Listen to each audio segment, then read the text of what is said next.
Hello students, स्वागत है आपका अपने चैनल कॉमर्स गुरुजी पर। और आज की वीडियो में हम करने वाले हैं आपका प्यारा सा तड़कता भड़कता चैप्टर जिसका नाम है हमारा foreign exchange rate. Foreign exchange rate करने वाले हैं। और वीडियो को स्टार्ट करने से पहले छोटी सी रिक्वेस्ट रहेगी मेरी आपसे कि अगर आपने अभी तक वीडियोस नहीं देखी प्रीवियस, तो डिस्क्रिप्शन में मैं लिंक डाल दूंगा, वहां देख लीजिएगा। डिस्क्रिप्शन में आपको मेरा व्हाट्सएप नंबर मिल जाएगा, वहां व्हाट्सएप करके डाउट्स वगैरह आप क्लियर कर सकते हैं। और अगर आप मेरे से पढ़ना चाहते हो तो वो क्लासेस भी ले सकते हैं। Foreign exchange and foreign exchange rate. देखिए, foreign exchange refers to foreign currency. अब फॉरेन एक्सचेंज का मतलब क्या है? फॉरेन एक्सचेंज का मतलब है फॉरेन करेंसी, यानी कि बाहर की करेंसी, दूसरे देश की currency. The stock of foreign exchange with a country refers to the stock of all foreign currency with the RBI at a point of time. The standard price is to be measure the entire stocks in term of US dollar by converting the value of all currency into US dollar. जब हम अपने देश की currency को दूसरे के देश की करेंसी से चेंज करते हैं, फॉर एग्जाम्पल अगर मैं अभी की बात करूं तो अभी जो हमारे डॉलर भाई साहब हैं, चलिए मान लेते हैं 80 रुपए के हैं। यानी कि $1 अगर आपको लेना है तो आपको 80 रुपए देने पड़ेंगे। तो ये जो हो रहा है, ये जो सिस्टम चल रहा है, इसको हम क्या कहते हैं? Foreign exchange rate. तो the rate at which domestic currency can be exchange for a foreign currency is known as foreign exchange rate. जिस रेट से विदेश की करेंसी को हम चेंज कर रहे हैं अपने देश की करेंसी के साथ, उस रेट को हम कहते हैं foreign exchange rate. It is the price paid in domestic currency for buying a unit of the foreign currency. कितने आपने अपनी कंट्री की करेंसी दी विदेश की करेंसी को कह सकते हैं एक्सचेंज करने के लिए, वो हमारा फॉरेन एक्सचेंज रेट है। एग्जांपल है, if ₹50 are to be paid to buy $1, then the exchange rate is $1 = 50। अगर आपको $1 के लिए 50 रुपए पेड करने पड़ रहे हैं तो एक्सचेंज रेट क्या होगा? $1 = 50। तो exchange rate express the ratio of exchange between the currency of two countries। तो exchange rate क्या है? exchange rate वो रेशियो है जिसमें दो देश की जो कंट्री है, दो कंट्रीज की जो करेंसी है उसे एक्सचेंज कहा जाता है, एक्सचेंज किया जाता है। तो it is the price of a currency express in terms of another currency. आपके देश की जो करेंसी है दूसरे देश की जो करेंसी को चेंज करने के लिए कितना पैसा आपको देना पड़ेगा, वही है, इसको हम external value of domestic currency भी कहते हैं। तो सबसे पहला सिस्टम, आपको यहां पर दो सिस्टम होते हैं, फ्लेक्सिबल और fixed. Exchange rate is broadly classified as flexible exchange rate and fixed exchange rate system. हमारा जो एक्सचेंज रेट है उसे दो पार्ट में क्लासिफाई किया है, एक है हमारा फ्लेक्सिबल और एक है फिक्स्ड। पहले हम बात कर लेते हैं फ्लेक्सिबल एक्सचेंज रेट की। फ्लेक्सिबल रेट ऑफ एक्सचेंज, जिसको हम फ्लोटिंग रेट ऑफ एक्सचेंज भी कहते हैं, ये वो रेट होती है जो मार्केट की डिमांड और सप्लाई जो होती है इन द फॉरेन एक्सचेंज रेट, यानी कि जो मार्केट में डिमांड चल रही है, जो मार्केट में सप्लाई हो रही है, उसी के हिसाब से ये रेट चेंज होती है। इसीलिए इसको हम फ्री एक्सचेंज रेट भी बोलते हैं। मार्केट में डिमांड जिस हिसाब से है, मार्केट में सप्लाई जिस हिसाब से है, उसी हिसाब से ये रेट घटती या बढ़ती है। The exchange rate at which demand for currency is equal to its supply is called par rate of exchange और equilibrium rate of exchange। वो रेट जिस पर हमारी फॉरेन करेंसी की डिमांड बराबर है उसकी सप्लाई के, उस रेट को हम कहते हैं पार रेट ऑफ एक्सचेंज या फिर इक्विलिब्रियम रेट ऑफ एक्सचेंज। अब इसको हम डिटरमाइन करते हैं। Determination of flexible exchange rate कैसे होगा? Demand for and supply of foreign exchange are the two basic determinants of flexible exchange rate. जो डिमांड है फॉरेन करेंसी की और सप्लाई है फॉरेन करेंसी की, वो हमारे डिटरमिनेंट्स को हम ब्रीफली समझेंगे। सबसे पहले डिमांड। अच्छा, मैं आपसे एक चीज पूछना चाहूंगा, डिमांड फॉर फॉरेन एक्सचेंज, अगर फॉरेन एक्सचेंज की जो करेंसी है उसकी प्राइस बढ़ रही है तो डिमांड क्या होगी? कम होगी।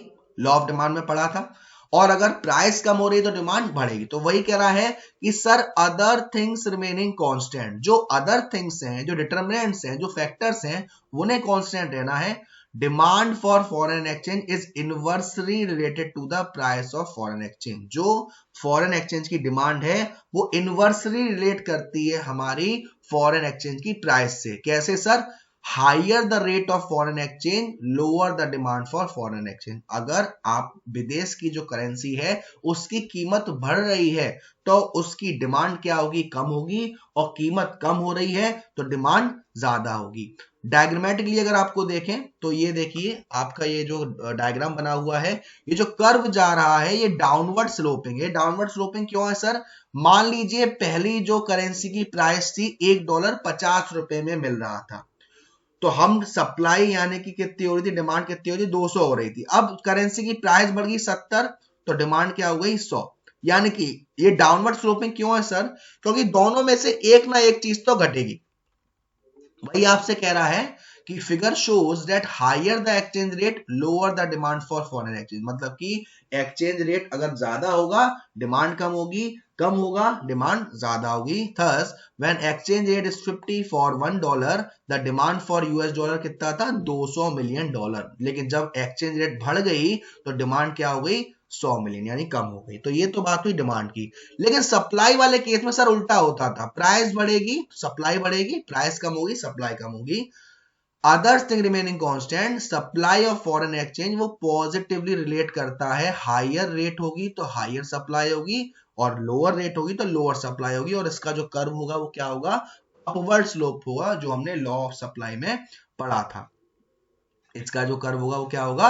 अपवर्ड होगा, बढ़ते हुए। यहां देखिए पहले 50 थी तो 100 की डिमांड हो रही थी, फिर 70 हो गई तो अब 200 डिमांड हो रही है। यानी कि ये जो कर्व जा रहा है वो हमारा अपवर्ड डायरेक्शन में जा रहा है, बढ़ते हुए डायरेक्शन में जा रहा है। वही यहाँ पे कह रहा है फिगर 2, ये जो ऊपर का जो फिगर था वो बता रहा है shows that higher rate of exchange rate greater the supply of foreign exchange. ज्यादा रेट हाई होगी सप्लाई भी ज्यादा होगी, कम रेट होगी सप्लाई कम होगी।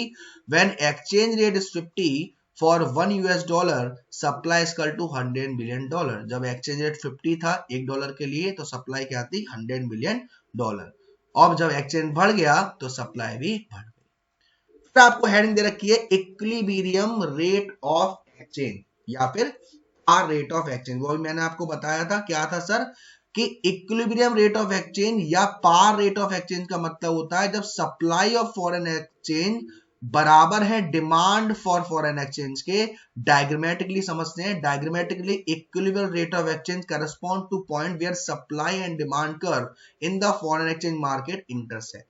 डायग्राम के हिसाब से एक ऐसा पॉइंट जहां पे डिमांड ऑफ फॉरेन एक्सचेंज और सप्लाई ऑफ फॉरेन एक्सचेंज दोनों ही आपस में इंटरसेक्ट कर रही हैं। यहां पे देखिए यहाँ पे एक पॉइंट बना हुआ है, यहाँ पे पॉइंट बना हुआ है, ये आप कह सकते हो सप्लाई और डिमांड फॉर फॉरेन एक्सचेंज। और इस पॉइंट पर दोनों ही आपस में इंटरसेक्ट कर रहे हैं तो इसको हम कहेंगे इक्विलिब्रियम रेट ऑफ एक्सचेंज या पार रेट ऑफ एक्सचेंज। क्या आपसे कहा जा रहा है इन फिगर 3 में? सप्लाई एंड डिमांड मेजर किया जाएगा एक्स एक्सिस पर और एक्सचेंज रेट हमारी वाई एक्सिस पर। डिमांड कर्व और सप्लाई कर्व जो फॉरेन करेंसी का था, दोनों कर्व इंटरसेक्ट कर रहे थे ई पॉइंट पर, और उसी पॉइंट को हम क्या कहेंगे? इक्विलिब्रियम रेट ऑफ एक्सचेंज या par rate of exchange. If the rate of exchange rise तो सप्लाई ऑफ फॉरेन करेंसी क्या होगी? बढ़ जाएगी, और कम होगी तो वो कम हो जाएगी।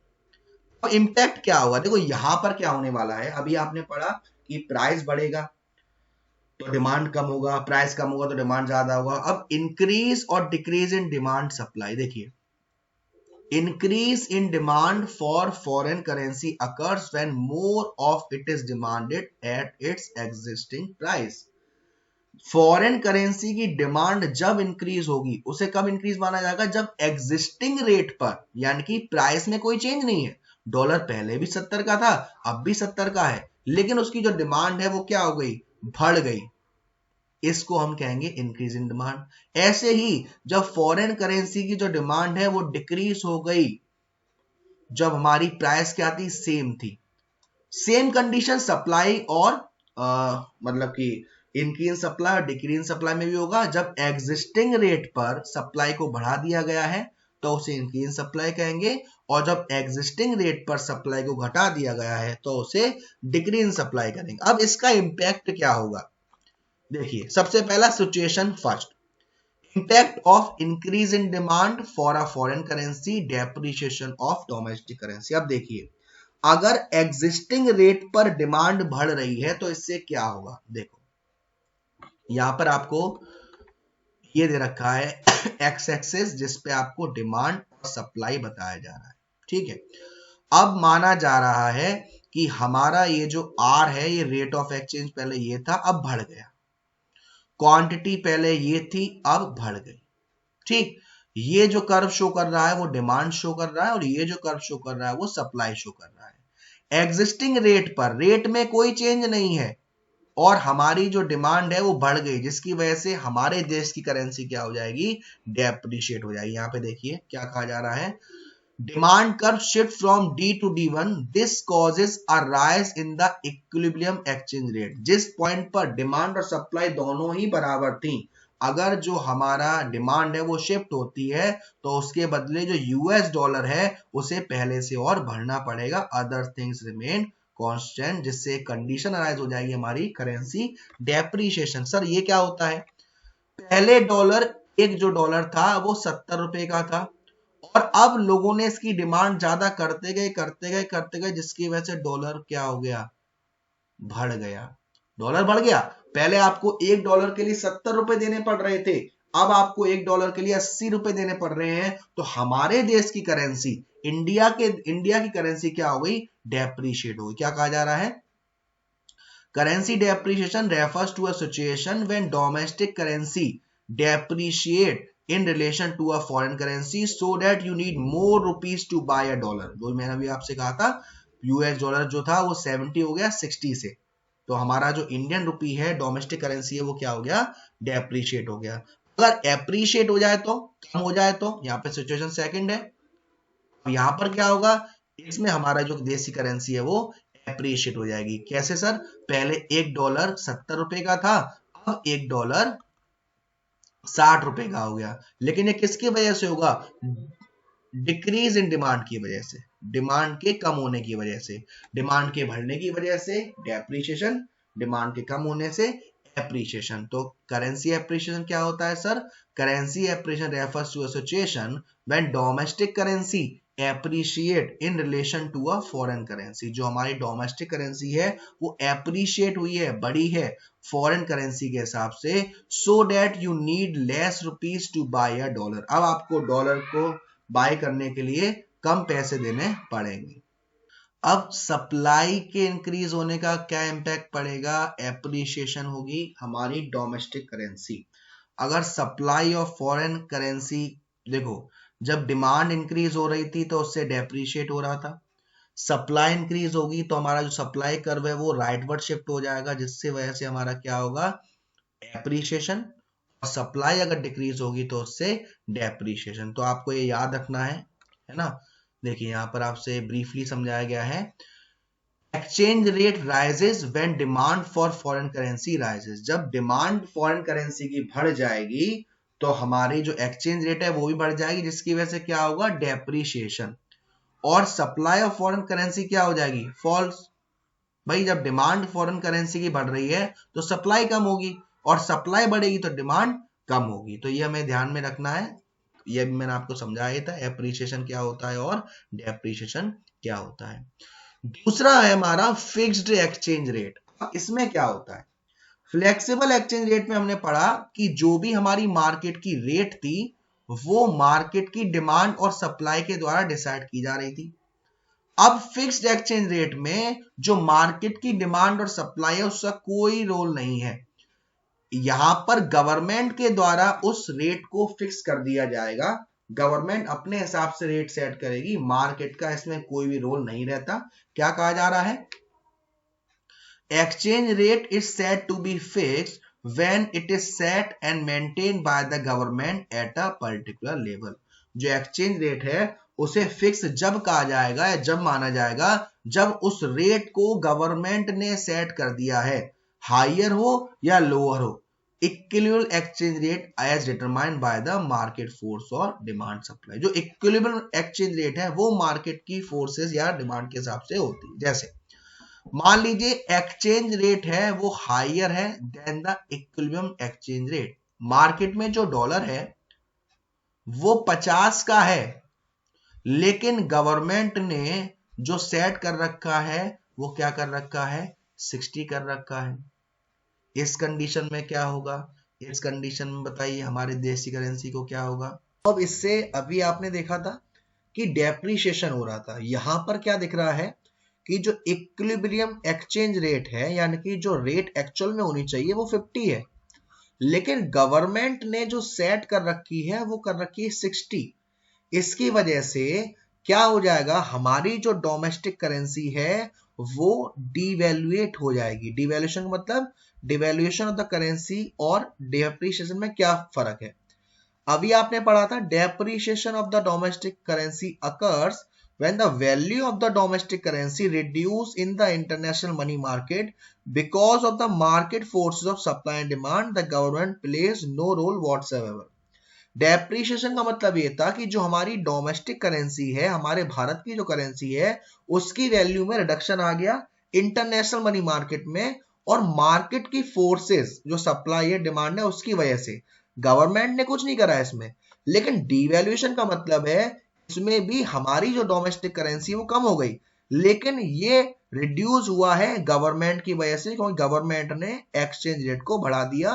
मार्केट फोर्सेस का इसमें कोई भी रोल नहीं था। तो आपको ये ध्यान रखना है डेप्रिसिएशन को और डिवैल्यूएशन को। अब डिवैल्यूएशन का क्या इंप्लीकेशंस होंगे, देखो devaluation leads to excess supply of foreign currency in the international money market। यानी कि इससे क्या होगा, जो फॉरेन करेंसी की सप्लाई है वो बढ़ जाएगी और डिमांड उतनी नहीं रहेगी, excess supply. This will lead to a fall in the exchange rate, in which situation the very purpose of devaluation will be lost, therefore becomes essential for the government to absorb the excess supply by way of its own purchase of the foreign currency in international market। अब excess supply को ठीक करने के लिए वहां पर government को foreign currency को परचेज करना पड़ेगा ताकि ये बराबर हो सके। Accordingly government reserve of forex must rise, जिससे गवर्नमेंट का जो रिजर्व है फॉरेन एक्सचेंज का वो बढ़ जाएगा। It may be noted that in India RBI engage होती है सेल एंड परचेज, जो कि फॉरेन करेंसी का करती है। सर क्या होगा, जब एक्सचेंज रेट सरकार ने कम सेट कर रखा है लेकिन एक्चुअल में ज्यादा है। अभी आपने देखा कि रेट 50 थी, सरकार ने 60 सेट कर दी, जिसकी वजह से डिवैल्यूएशन हुआ। अब ऐसा भी हो सकता है कि रेट 60 है लेकिन सरकार ने 50 सेट कर रखी है, इससे हमारी जो करेंसी है वो रीवैल्यूएशन होगा। अब यहाँ पे देखिए सरकार ने एक्चुअल में 50 है और सरकार ने 40 सेट कर रखी है, इसकी वजह से क्या होगा, इसकी वजह से होगा रीवैल्यूएशन। आपने अभी पढ़ा था एप्रिसिएशन। एप्रिसिएशन का मतलब क्या था, it occurs when value of the domestic currency rises, वो भी इंटरनेशनल मनी मार्केट में, मार्केट की फोर्सेस सप्लाई डिमांड की वजह से। गवर्नमेंट का उसमें कोई रोल नहीं है। लेकिन रीवैल्यूएशन का मतलब है गवर्नमेंट की वजह से, गवर्नमेंट ने एक्सचेंज रेट को कम रखा है, मार्केट की कोई भी फोर्सेस और डिमांड इस पर असर नहीं पड़ी, जिसकी वजह से हमारी वैल्यू क्या हुई, रीवैल्यूएशन। अब इंप्लीकेशन क्या होगा रीवैल्यूएशन का, अब रीवैल्यूएशन से एक्सेस डिमांड होगी। इस कंडीशन में क्या होगा, जो हमारी आरबीआई है उसे फॉरेन सिक्योरिटीज को सेल करना पड़ेगा। उसके बाद आता है हमारा gold standard system of exchange, जो कि एक फिक्स्ड एक्सचेंज रेट सिस्टम का ही पार्ट है। तो इसका नाम क्या दे रखा है, gold standard system of exchange rate. एक ओल्ड वेरिएंट है फिक्स्ड एक्सचेंज रेट का। इसमें क्या होता था sir, gold standard system of exchange rate is an old variant of fixed exchange rate system. बहुत ही पुराना सिस्टम है किसका, फिक्स्ड एक्सचेंज रेट का, और ये मोस्ट कंट्रीज में 1920s के हिसाब से चलता था। गोल्ड एक कॉमन यूनिट रखा जाता था जब आप अपनी कंट्री की करेंसी को दूसरे देश की करेंसी से चेंज करना चाहोगे तब। Each country was to define value of its currency in terms of gold. हर कंट्री को अपने देश की जो करेंसी है वो गोल्ड के हिसाब से बतानी पड़ती थी, और जो गोल्ड है उसी में सब देसी करेंसी मेजर करी जाती थी। For example, if UK pound 4 gram of gold and US, यानी कि एक अगर जो पाउंड है उसकी कीमत 4 ग्राम है, गोल्ड के 4 ग्राम के बराबर है, और डॉलर की जो है वो 2 ग्राम है। तो अगर आपको यूके का मान लीजिए यूके आपका कितना है 4 ग्राम और यूएस कितना है 2 ग्राम, तो अगर आपको ये यूके का चाहिए तो आपको कितना ग्राम देना पड़ेगा, 2 गोल्ड कॉइन देने पड़ेंगे। तो रेशियो क्या हो जाएगा 1:2। तो 2 US dollar would exchange for 1 UK pound. इसको हम कहते थे mint par value of exchange rate, या मिंट पैरिटी भी कहते थे। Mint value of a currency implied gold value of that currency. इसमें कुछ एक्सचेंज में यानी कि एडजस्टमेंट भी अलाउड था, जिसकी वजह से इसे Britain would system of exchange rate या एडजस्टेबल पैड सिस्टम भी कहते थे। Britain would system, even when it was a fixed system of exchange rate, allowed some adjustment, so it is called adjustable peg system of exchange rate. Fixed system होने के बाद भी कुछ ना कुछ एडजस्टमेंट इसमें अलाउड थी, इसीलिए हम इसे एडजस्टेबल पैक सिस्टम भी कहते थे। इसके हिसाब से different currency were related to one currency, that is US dollar. बहुत सारी कंट्री ऐसी थी जहां पर डॉलर चलता था तो उसको एक किया गया। US dollar was assigned gold value at a fixed price. जो यूएस का डॉलर होता था उसकी जो गोल्ड वैल्यू फिक्स्ड प्राइस से रखी जाती थी। Value of one currency in terms of US dollar ultimately implied value of that currency in terms of gold, यानी कि गोल्ड को डॉलर में कर दिया जाता था चेंज, और अगर किसी एक करेंसी को चेंज करना है तो वो यूएस डॉलर हो या गोल्ड हो, एक ही बात है। गोल्ड हमेशा दोनों ही देशों के बीच में काम आया, और adjustment in the parity value of a currency was possible but only if allowed by IMF. कुछ एडजस्टमेंट अलाउड थी, लेकिन वो जब आईएमएफ यानी कि इंटरनेशनल मॉनेटरी फंड ने अलाउड कर दिया गया है। ये सिस्टम 1977 में खत्म हो गया और इसको रिप्लेस किया हमारा फ्लेक्सिबल एक्सचेंज रेट सिस्टम, यानी कि पहले चलता था अब नहीं चलता। अब आता है manage floating. Even when exchange rate is determined by the forces of supply and demand at time, the central bank intervenes to manage the exchange rate so that it does not slip out of the desired limit. भले ही exchange rate market की जो forces है, market की जो supply है वो define करेंगे, लेकिन फिर भी गवर्नमेंट उसमें इंटरवेंस करती थी। कब? जब आरबीआई की एक डिजायर लिमिट से नीचे नहीं चला जाए वो रेट, उसको हम कहते थे मैनेज फ्लोटिंग। तो मैनेज फ्लोटिंग से सर हमें क्या समझ में आ रहा है? मैनेज फ्लोटिंग एक सिस्टम है जिसमें हम एक्सचेंज रेट में इंटरवेंस करेंगे जब जो सेंट्रल बैंक की एक जो रेट है उससे भी कम चला जाए, जो एक डिजायर रेट है अगर उससे कम चला गया तो। How does the central bank exercise its influence on the float or market exchange rate? कैसे एक्सरसाइज करती है आरबीआई इसको? It is through the sale and purchase of foreign currency, जो भी आपने पहले देखा था। जब exchange rate needs to be reduce, जब एक्सचेंज रेट को कम करना है, उस समय जो सेंट्रल बैंक है वो यूएस डॉलर की सप्लाई रिलीज करेगी। बाकी सीरीज अब इसमें क्या कह रहा है, other thing remain constant, supply ज्यादा होगी तो उसकी प्राइस कम होगी और वाइस वर्सा, यानी कि जिसकी वजह से एप्रिसिएशन होगा हमारे डोमेस्टिक करेंसी का। और अदर एंड जब एक्सचेंज रेट हमें रेस करनी है तो सेंट्रल बैंक क्या कर देगी, डिमांड करेगी। अब डिमांड करेगी तो जिससे क्या होगा, डेप्रिसिएशन होगा। तो मैनेज फ्लोटिंग में जो हमारी सरकार है वो इस तरीके से सेल एंड परचेज करके फॉरेन करेंसी को एडजस्ट करती है ताकि वो एक डिजायर लिमिट से नीचे ना चला जाए। Components of demand for foreign exchange. क्यों हमें फॉरेन एक्सचेंज की डिमांड की जरूरत है, क्यों हमें चाहिए फॉरेन एक्सचेंज? बहुत सारे पर्पस होते हैं। सबसे पहला, repayment of international loan. International loan are raised in terms of foreign currency, accordingly foreign currency is required for the repayment of these loan.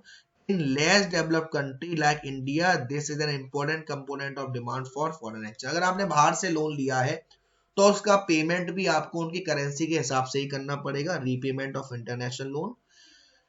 Second है investment in rest of the world. Investment in rest of the world एक important business activity है। We need currency of the country in which investment is to be made. आप जिस भी country में investment करना चाह रहे हो, आपको उसी देश की करेंसी के हिसाब से उसको पेमेंट करना पड़ेगा। Third, US dollar are needed demanded if investment is to made in USA. अगर आपको यूएसए में इन्वेस्टमेंट करना है तो आपको डॉलर ही पेड करना पड़ेगा। इंपोर्ट, वी इंपोर्ट गुड्स जैसे कि फोन वगैरह है, टीवी वगैरह है, या बैंकिंग एंड सर्विसेज की सर्विस लेते हैं हम, है ना। तो इट रिक्वायर्स फॉरेन एक्सचेंज। अगर आप किसी बाहर की कंट्री से सामान मंगवाते हो तो आपको पेमेंट भी बाहर की कंट्री के हिसाब से ही करना पड़ेगा, बाहर की करेंसी के हिसाब से ही करना पड़ेगा। Direct purchase abroad, foreign exchange needed to make direct purchase. अगर आपने कोई गुड्स एंड सर्विस खरीदा है बाहर से तो आपको पेमेंट भी उसके हिसाब से करना पड़ेगा, क्योंकि people for our country visit other country of the world as tourist, तो उनको भी उसकी मेडिकल ट्रीटमेंट वगैरह या पढ़ने की जरूरत पड़ती है। Grants and donation, grants and donation एक हमारे यूनिलैटरल पेमेंट होते हैं, वन साइड पेमेंट होते हैं to the rest of the world, also contribute to the demand for foreign exchange. Grants and donation to a country are often made in terms of the currency of that country in terms of international asset. आप किसी दूसरे देश की मदद करना चाहते हो, donation देना चाहते हो, ग्रांट्स देना चाहते हो, तो वो भी आपको उन्हीं की कंट्री की करेंसी में देना पड़ेगा। Payment of income, demand for foreign exchange in the domestic economy also arises for the payment of factor income। आपको रेंट देना है या ब्याज देनी है या डिविडेंड देना है, ये भी हमें फैक्टर इनकम है और इसे भी हमें फॉरेन करेंसी के हिसाब से देना पड़ेगा। फिर होता है speculative trading.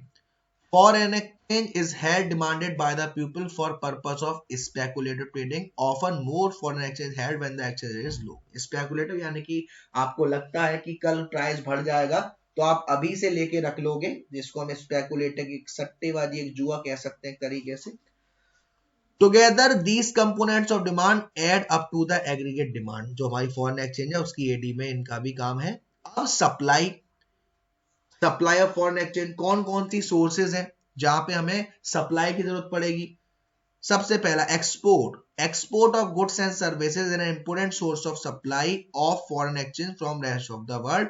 थर्स export of goods and service from India to US would mean supply of foreign exchange to India. यानी कि बाहर से अब पैसा जो आ रहा है वो विदेश की करेंसी में आ रहा है, तो अगर हम एक्सपोर्ट करेंगे तो वो पेमेंट हमें अपने कंट्री के हिसाब से देंगे। Investment from rest of the world, investment from rest of the world जैसे एफडीआई है, एफएफआई है, एक अनदर इंपोर्टेंट सोर्स है सप्लाई का। बाहर की कंट्री हमारे इंडिया में अगर इन्वेस्टमेंट करती है तो वो भी अपनी कंट्री की करेंसी के हिसाब से करेगी। Direct purchase by rest of the world, direct purchase by the resident of rest of the world also contribute to the flow of foreign exchange from rest of the world to the domestic economy. बाहर से किसी हमारे India में कुछ खरीदा, बाहर के person ने हमारे इंडिया में कुछ खरीदा, परचेस किया, तो अभी उसे अपनी करेंसी के हिसाब से देना पड़ेगा, अपने यानी अब विदेशी कंट्री की करेंसी के हिसाब से।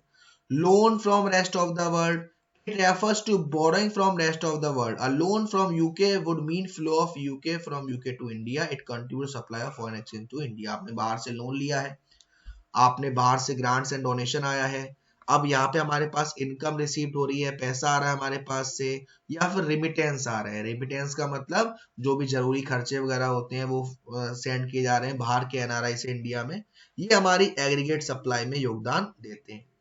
अब बारी है फॉरेन एक्सचेंज मार्केट की। अभी तक हमने रेट पढ़ा, अब यहाँ पे फॉरेन एक्सचेंज मार्केट।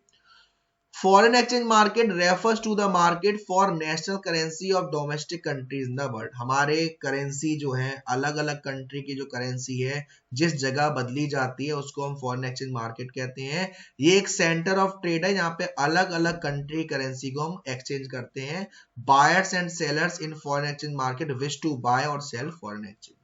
जो बायर्स होते हैं या सेलर्स होते हैं फॉरेन एक्सचेंज मार्केट में, वो फॉरेन एक्सचेंज को या तो खरीद रहे हैं या बेच रहे हैं। तो इसके कुछ फंक्शंस होते हैं। सबसे पहला है transfer function. It implies transfer of purchasing power in terms of foreign exchange across different country of the world. पहला फंक्शन है ट्रांसफर फंक्शन। आप फॉरेन एक्सचेंज मार्केट से अलग अलग कंट्री में कुछ खरीदना चाह रहे हो तो आपके पास उस देश की करेंसी होगी, जो कहां से मिलेगी, फॉरेन एक्सचेंज मार्केट से। दूसरा है credit function. It implies provision of credit in terms of foreign exchange for the export and import of goods across different country of world। अगर आप इंपोर्ट एक्सपोर्ट कर रहे हो और उधार कर रहे हो तो वहां भी आपके लिए एक प्रोविजन बनाता है, और यहाँ पे हेजिंग फंक्शन का भी इस्तेमाल होता है। It implies protection against risk related to variation of foreign exchange rate। exchange rate is locked for future supply of foreign exchange। अगर कल लग रहा है कि इसके दाम बढ़ जाएंगे या कम हो जाएंगे तो आप अभी से उसी प्राइस पर उसे खरीद लोगे, ताकि फ्यूचर में होने वाला जो नुकसान है वो आपके लिए ना हो। अब इसके जो ऑपरेशंस होते हैं वो दो टाइप में होते हैं, स्पॉट मार्केट और फॉरवर्ड मार्केट। स्पॉट मार्केट हमारा करंट मार्केट होता है। Spot market for foreign exchange is that market which handles only spot transaction और करंट ट्रांजेक्शन। स्पॉट ट्रांजेक्शंस हमारे वो ट्रांजेक्शंस होते हैं जो ऑन द स्पॉट होते हैं, करंट ट्रांजेक्शंस होते हैं। इट्स प्रिंसिपल कैरेक्टरिस्टिक, अब इसके मेन फीचर्स क्या है। इन terms of period of transaction, spot market एक डेली नेचर का है। ये फ्यूचर की डिलीवरी यानी कि भविष्य में होने वाले जो ट्रेड्स हैं उस पर ध्यान नहीं दिया जाता। तो रेट ऑफ एक्सचेंज होती है वो स्पॉट मार्केट की जो डिसाइड की जाती है, वो स्पॉट रेट ऑफ एक्सचेंज होता है। स्पॉट रेट ऑफ एक्सचेंज का मतलब है वो रेट जो उस टाइम पर जो रेट चल रही है, जिस समय ट्रांजेक्शन हुआ उस समय रेट क्या चल रही थी। हमारा फॉरवर्ड मार्केट। फॉरवर्ड मार्केट वो मार्केट है जो हैंडल्स करता है फ्यूचर डिलीवरी को, जो करंट ट्रांजेक्शन नहीं करता। जो ट्रांजेक्शन आज तो साइन हो गए लेकिन जो उसमें मटेरियल है जो पेमेंट करना है या खरीदना है वो किसी फ्यूचर डेट पर किया जाएगा। प्रिंसिपल कैरेक्टरिस्टिक्स में दे रखी है। It only caters to forward transaction, it does not deal with spot transaction foreign exchange. Forward यानी कि आने वाले टाइम में होने वाले ट्रांजेक्शन पे ध्यान देता है, करंट ट्रांजेक्शन पर ध्यान नहीं देता है। तो why are forward transaction contracted, तो इसके रीजन दे रखे हैं, खत्म होते हैं, कम होते हैं, क्यों होते हैं। To avoid the risk of any adverse change in exchange rate और टू मेक स्पेकुलेटिव गेन्स, इनके लिए ये करे जाते हैं। तो ये था आपका प्यारा सा chapter foreign exchange rate. Video पसंद आई हो तो प्लीज वीडियो को लाइक जरूर करेगा, शेयर जरूर करेगा। अब तक चैनल को सब्सक्राइब नहीं किया है तो सब्सक्राइब कर दीजिएगा। Thank you so much, love you all.